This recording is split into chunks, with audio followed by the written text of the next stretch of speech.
हर आत्मा सुकून चाहती है, लेकिन जो रूह जुल्म का शिकार हो वो कभी चैन से नहीं रहती।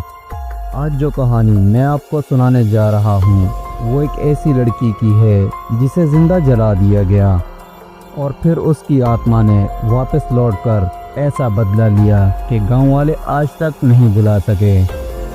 ये किस्सा है राजस्थान के एक छोटे से गांव का। गांव के किनारे एक पुरानी हवेली हुआ करती थी जहां एक अमीर जमींदार रहता। उस जमींदार की एक बेटी थी, सुंदरी, खूबसूरत लेकिन बहुत मासूम। सुंदरी की शादी गांव के एक लालची आदमी रघुनाथ से करा दी गई।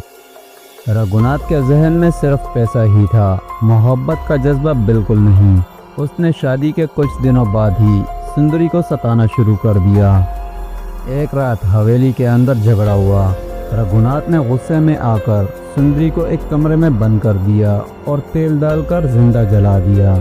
सुंदरी की चीखें हवेली में गूंजती रही, लेकिन कोई मदद को न आया।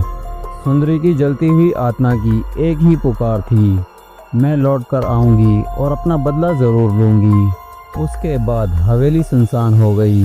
कहते हैं जो भी वहाँ से गुजरता है उसे एक औरत की चीखें सुनाई देती हैं। अंधेरों में एक सफ़ेद साया जलती हुई शक्ल के साथ दिखाई देता है।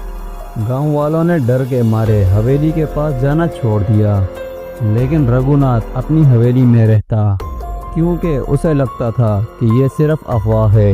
लेकिन असल खौफ तब शुरू हुआ जब रघुनाथ ने दूसरी शादी की और उसकी शादी का 13वां दिन था। रात के 12 बजे रघुनाथ के कमरे की बत्ती अपने आप बुझ गई।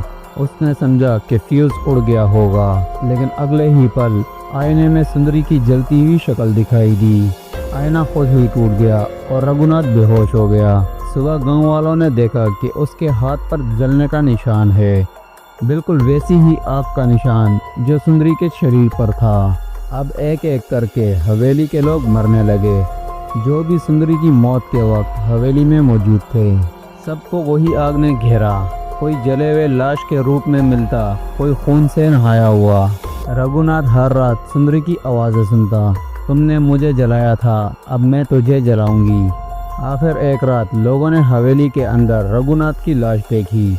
उसका पूरा जिस्म जलकर कोयला बन चुका था, लेकिन अजीब बात यह थी कमरे में आग का कोई निशान न था। उस दिन के बाद गांव वालों का कहना है कि आज भी अगर कोई रात के वक्त उस हवेली के पास से गुजरता है तो उसे एक औरत की चीख सुनाई देती है और हवा में जलते हुए कपड़ों की बदबू फैली रहती है।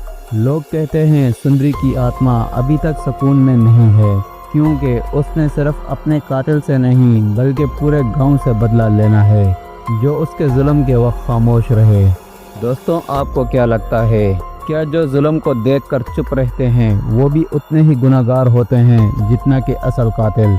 और क्या ऐसी आत्मा कभी सुकून नहीं पाती? अपना जवाब कमेंट्स में ज़रूर लिखें। और अगली वीडियो में मैं आपको एक और खूनी कहानी सुनाऊंगा। अगली कहानी सुनने के लिए हमारे चैनल हंटेड कहानी को सब्सक्राइब करें, लाइक करें, शेयर करें और बेल आइकन दबाना ना भूलें।